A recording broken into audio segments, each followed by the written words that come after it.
Assalamualaikum warahmatullahi wabarakatuh. Oke, berjumpa lagi dengan saya Siti Hartina Fitri dalam pelajaran prakarya. Oke, gimana kabarnya Bang Kakak semua? Insya Allah sehat selalu ya. Oke, baiklah.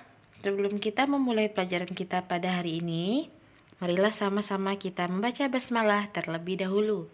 Bismillahirrahmanirrahim. Oke, baiklah, kita berjumpa lagi di semester 2 dan kita masih dalam keadaan daring.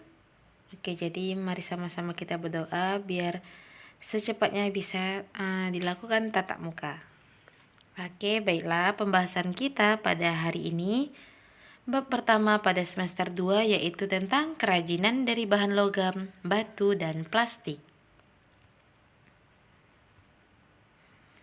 Oke, jadi hari ini mari kita mengenal bahan-bahan logam. Apa aja bahan-bahan logam?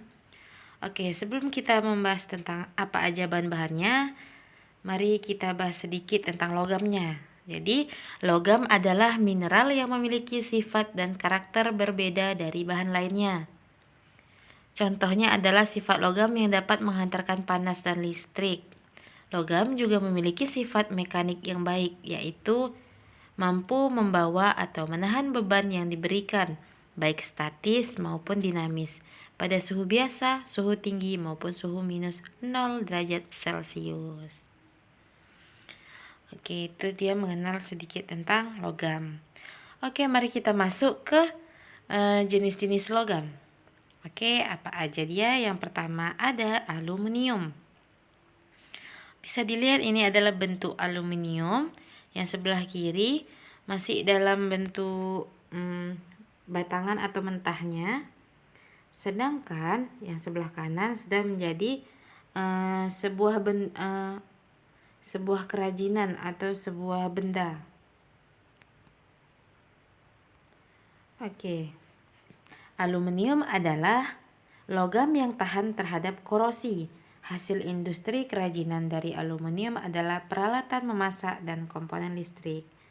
Oke, bisa dilihat tadi kan? Itu hasilnya. Yang mana aluminium memiliki titik lebur 600 derajat Celcius dan memiliki titik didih mencapai 2400 derajat Celcius. Oke, itu dia aluminium. Selanjutnya kita masuk ke kuningan. Bisa dilihat dulu bentuk dari kuningan dan bentuk dari hasil dari kerajinan kuningan. Oke, ini bentuk awalnya. Oke, maaf. Kemudian ini bentuk kerajinannya. Oke, kuningan merupakan perpaduan antara logam tembaga dan seng dengan kadar tembaga lebih banyak antara 60% hingga 96%, menghasilkan logam jenis kuningan. Kuningan merupakan logam yang mudah dibentuk serta tahan terhadap reaksi dari udara dan air. Yang mana hasil industrinya berupa barang-barang perhiasan dan benda-benda kerajinan lainnya. Oke, selanjutnya ini ada perunggu. Ini merupakan bentuk mentahnya perunggu, belum diolah, sedangkan ini merupakan hasil dari kerajinan perunggu. Oke, perunggu adalah logam yang didapat dari perpaduan antara tembaga dan timah sebagai bahan utamanya. Dengan perbandingan 90% tembaga dan 10% itu timah. Yang mana kadar kekerasan perunggu tergantung pada banyaknya timah sebagai bahan utamanya.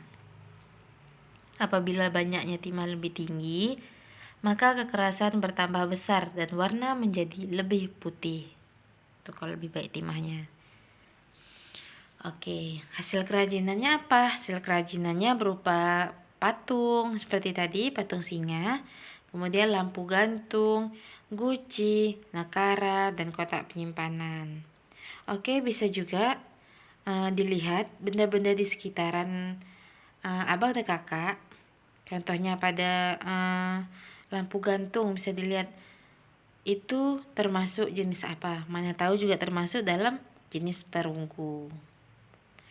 Oke, selanjutnya itu ada seng. Oke, ini salah satu jenis kerajinan dari bahan seng. Oke. Logam seng memiliki titik didih paling rendah. Seng juga mudah menyublin ketika dipanaskan, yang mana oleh karena itu seng memerlukan teknik khusus untuk memisahkannya dari bijinya. Seng terdapat bersama-sama dengan timah hitam, walaupun secara kimia antara timah dan seng berbeda jauh, tetapi secara geologi seng selalu terdapat bersamaan dengan timah. Yang mana seng sering digunakan sebagai bahan baku untuk alat-alat dapur. Oke, selanjutnya ada tembaga. Ini merupakan bentuk mentahnya tembaga yang belum diolah. Oke, sedangkan ini merupakan salah satu bentuk kerajinannya yang dihasilkan dari tembaga. Oke, tembaga mempunyai warna merah muda, mudah ditempa, ulet, dan lebih lunak daripada seng. Yang mana titik lebur dari tembaga yaitu 1083 derajat Celcius serta titik didihnya 2310 derajat Celcius. Tembaga dapat menghantarkan listrik dengan baik, sehingga sering digunakan untuk membuat kabel dan peralatan listrik. Hasil kerajinannya berupa perabot rumah tangga, hiasan, serta perhiasan.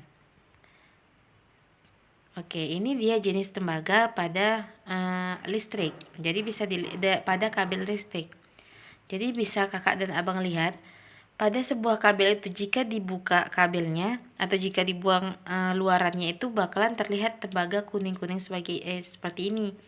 Jadi inilah yang merupakan tembaga tersebut. Ini merupakan contoh tembaga yang digunakan dalam peralatan listrik atau dalam kabel. Oke, selanjutnya ini ada timah. Oke, timah. Ini dia salah satu jenis kerajinan timah yang sudah diolah. Oke, timah adalah logam berwarna putih keperakan yang mudah ditempa dan tahan terhadap korosi. Akan tetapi, timah putih mudah patah jika didinginkan. Timah ditemukan dalam bentuk biji timah putih yang terdiri atas oksida timah putih atau kasterit. Logam timah dapat dijadikan kerajinan seperti tiruan kendaraan dan perabot rumah tangga.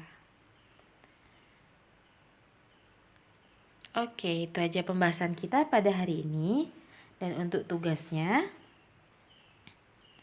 untuk tahu seberapa memperhatikannya kakak dan abang, jadi tugas kita hari ini membuat kesimpulan dari video ini. Jadi buatlah kesimpulan dari pembahasan tentang bahan logam yang telah kita bahas ini dan dibuat di buku catatannya masing-masing.